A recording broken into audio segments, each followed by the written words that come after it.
Magandang araw sa aking mga minamahal na kaswiti. Welcome sa aking channel, Kaswiti TV. Ang channel kung saan napakasweet ng may-ari gaya ko. Sa bidyong ito mga kaswiti, ating isa-isahin ang 6 na mga trilyonaryong tao sa kasaysayan ng mundo. Maaring hindi o pamilyar ka na sa mga taong ito. Ngayong araw ay ibabahagi ko sa inyo kung sino-sino ang mga ito at bakit sila yumaman. Malungkot man isipin na wala na sila sa mundong ito, ngunit nanatili pa rin ang kanilang mga pangalan sa kasaysayan ng mundo o maging sa ating mga librong ginagamit sa ngayon. Pero bago tayo magpatuloy mga kaswiti at bilang isa ka rin sa manunood sa channel na ito,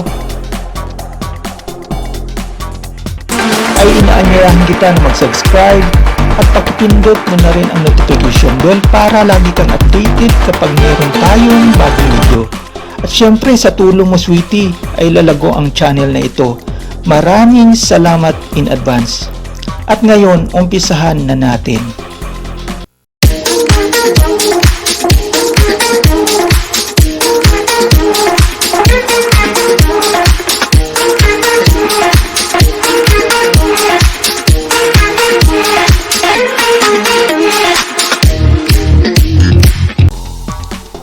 Maaring narinig mo na ang milyon-milyon at mga bilyon-bilyon madalas. Naisip mo na ba ang tungkol sa trilyon? Ang pagiging trilyonaryo ay hindi madaling trabaho. Ang pagkakaroon ng ganitong pira ay katumbas ng hindi kapanipaniwalang halaga ng kayamanan. Ang 1 trilyon ay napakalaking bilang na sinusundan ng 12 zero. Iyon ay 1,000 bisis sa 1 bilyon. Tulad ng sa ngayon, walang trilyonaryong nanirahan sa mundo. Ang nasabing matinding kayamanan ay hindi natin nakikita sa ating buhay. Maniwala ka o hindi, ito ay isang hindi kapanipaniwalang kayamanan. Noong mga nakaraan, ang mga kings ay mayroong ganong kayamanan. Karamihan sa yaman na ito ay nagmula sa mga papagkuko ng lupa na mayaman sa mga mineral. Ang mga kayamanan sa lupa ay bumababa lamang sa pagdaan ng mga taon. Ang mga bilyonaryo ngayon ay nagmamayari lamang ng isang maliit na bahagi ng kayamanan kung ihahambing sa trilyon at marami na ang matanda na. Aabutin ng 1 pang siglo upang makabuo ng 1 trilyonaryo at 1 pang libong taon upang makabuo ng 1 kwadrilyonaryo o 1,000 beses sa 1 trilyonaryo. Narito ang listahan ng tanging 6 na trilyonaryong nanirahan sa mundo mula sa kasaysayan na umabot sa tuktok ang kayamanan. Number 1, Genghis Khan. Tinatayang yaman, 100 plus trillion US dollars. Taon ng paghahari, 1206 hanggang 1227. Si Genghis Khan ay pinanganak sa Timucin, China noong 1158. At namatay noong August 18, 1227 sa edad na 65. Siya ay isang Mongolyang mandirigma at pinuno at isa sa pinakatanyag na mananakop ng kasaysayan na pinagsama ang mga tribo sa isang pinag-isang Mongolia at pagkatapos ay pinalawak ang kanyang imperyo sa buong Asia hanggang sa Adriatic Sea. Siya ang nagtatag ng unang dakilang Khan or Emperor ng Imperyong Mongol na naging pinakamalaking imperyo sa kasaysayan. Pagkamatay niya, napunta ang kapangyarihan sa pamamagitan ng pagsama-sama ng marami mga nomadic na tribo sa hilagang silangan ng Asia. Yumaman ng husto si Genghis Khan dahil isa siyang malupit na pinuno. Walang gusto niya na hindi niya nakukuha. Gaya lamang ng pagsakop niya ng 12 million square miles na mga lupain na pinagsamang lupain ng Europe at Asia.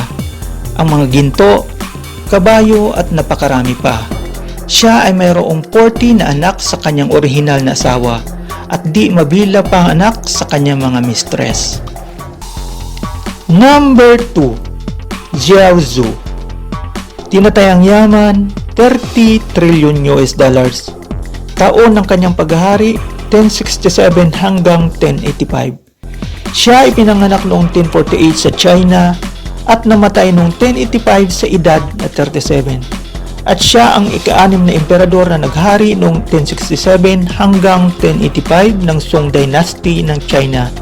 Sa panahon ng kanyang paghari, ang iilan sa mga pinakadakilang intelektual at kultural na figura ng panahon ay umunlad, kasama ang mga ito sa Ouyang Zhou at Su ng Dongpo. Sa ilalim ng emperador ng Zhenzong, isinagawa ang radikal na reformador ni Wang Anhe ang kanyang pang-ekonomiya at panglipunang programa. Ang mga pautang na mababa ang interes ng pamahalaan sa mga magsasaka ay itinatag. Ang mga bagong sorbi sa lupa ay ginawa upang maitama ang mga hindi kapantay-pantay sa buwis, at ang mga kita ng gobyerno ay nadagdagan ng isang programa ng pagpili ng mga ginawa na specialty sa isang rehiyon at ibinibinta ito sa isa pa.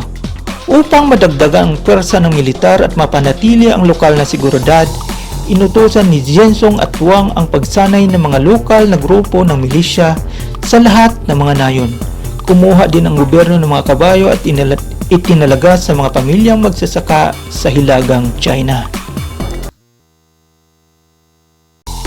Number 3. Akbar the Great.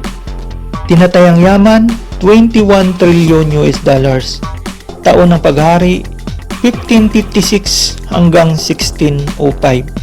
Si Akbar o sa buong pangalan na Abu al-Fath Jalal al-Din or Muhammad Akbar ay pinanganak noong October 15, 1542 sa Umarkot, ngayon ay nasa lalawigan ng Zenj sa Pakistan, at namatay noong October 25, 1605 sa edad na 63 sa Agra, India. Ang pinakamalaki sa Mughal na emperor ng India. Naghari siya mula 1556 hanggang 1605 at pinalawig ang kapangyarihan ng Mughal sa karamihan ng subcontinent ng India. Upang mapanatili ang pagkakaisa ng kanyang imperyo, nagpatibay si Akbar ng mga programang nagwagi sa katapatan ng mga populasyon ng hindi Muslim sa kanyang kaharian. Binago at pinalakas niya ang kanyang sentral na administrasyon at sentralisado din ang kanyang sistemang pampinansyal at muling binago ang mga proseso sa pagkolekta ng buwis. Bagaman hindi niya kailanman tinanggihan ang Islam, naging aktibo siya ng interes sa iba pang mga reliyon. Nahinimok ang mga Hindos, Parsis at mga Kristiyano, pati na rin ang mga Muslim na makipag-usap sa kanyang reliyon. Hindi niya naisulat ang kanyang sarili, bagkus hinimok niya ang mga scholar, makata, pintor at masikero na ginawang sentro ng kultura ang kanyang korte. Number 4. Amenhotep III. Tinatayang yaman, 4.6 trilyon US dollars. Taon ng paghari, 1353 hanggang 1390 BC. Si Amenhotep III o kilala rin bilang Amenhotep the Magnificent ay ang ikasiyam na paraon ng Egypt sa ika-8 dinastiya, matapos mamatay ang kanyang ama na si Thutmose IV. Si Amenhotep III na tinatawag ding Amenopis III, hari ng sinaunang Egypt, sa isang panahong na mapayapang kaunlaran, na nag-alay ng sarili sa pagpapalawak ng mga diplomatikong kontak at sa malawak na gusali sa Egypt at sa Nubia. Sa ikalimang taon ng kanyang paghari, nagsagawa si Amenhotep ng mga kampanya laban sa isang teritoryo na tinatawag na Akoyata sa Nubia. Pagkatapos noon ay mapayapa ang kanyang paghari maliban sa ilang mga kaguluhan sa delta ng Nile River. Si Amenhotep ay isa sa mga pinakatanyag na hari noon dahil sa maingat na pagkontrol sa pag-akses sa Egypt sa pamamagitan ng lupa at ng dagat. Yumaman si Amenhotep dahil na rin sa mga manang kayamanan sa kanyang mga ninuno, mga ginto at marami pa. Number 5. Augustus Caesar. Tinatayang yaman, 4.6 trilyon US dollars. Taon ng kanyang paghari mula 27 BCE or before the Common Era hanggang 14 AD or Anno Domini na may kabuang 40 years and 7 months. Trivia muna tayo mga kaswiti. Ang BCE or before the Common Era ay ang karaniwang panahon na nagsisimula sa taong isa sa kalendaryong Gregorian, sa halip na AD at saka BC. Ang AD naman ang mga katagang Anno Domini or AD, at bago si Kristo or BC ay ginagamit upang lagyan ng level o bilang ng mga taon sa mga kalendaryong Julian, at saka Gregorian. Si Augusto Caesar ay pinanganak noong 63 BCE at namatay noong 14 CE sa Nula malapit sa Naples City sa Italy. Siya ang kauna-unang emperador ng Roma kasunod ng Republika na sa wakas ay nawasak ng diktadura ni Julius Caesar, ang kanyang tiyuhin.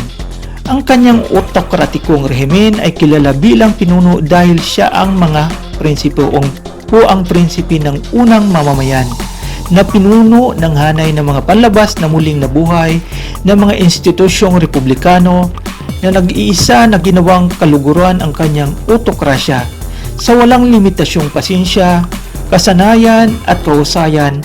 Binago niya ang bawat aspeto ng buhay ng mga Romano na nagdala ng matibay na kapayapaan at kaunlaran sa mundo ng Greco-Roman. Ang pang-anim sa ating listahan ay si King Solomon, anak ni Haring David. Siya ay may tinatayang yaman na 2.2 trillion US dollars sa panahon ngayon.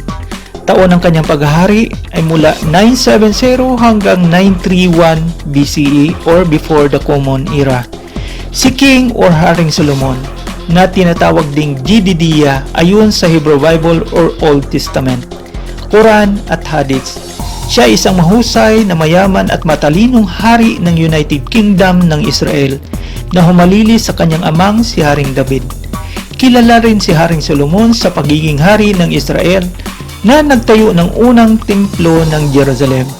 Siya rin ang pangalawa pagkatapos ng kanyang ama na si Haring David.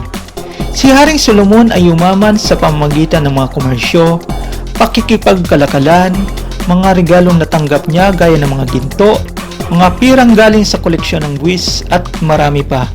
Ang kayamanan ay nagbuhos sa kanyang kaba na yaman na pinayagan si Solomon upang tuparin ang pangako ng Diyos kay Haring David na magtayo ng isang templo upang maitago ang kaba ng tipan. Upang gawin ito, siya ay may kabuang 700 na mga asawa at 300 na mga mistress.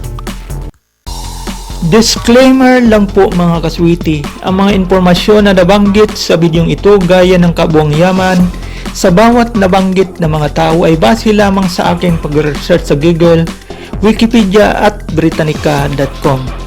Ngayon na may idea ka na kung sino mga ito mga kaswiti, ano ang inyong mga komento tungkol sa kanilang kayamanan? Paki-comment na lang po sa ibaba. Maraming salamat sa inyong panonood at kita-kits sa aking susunod na video. God bless!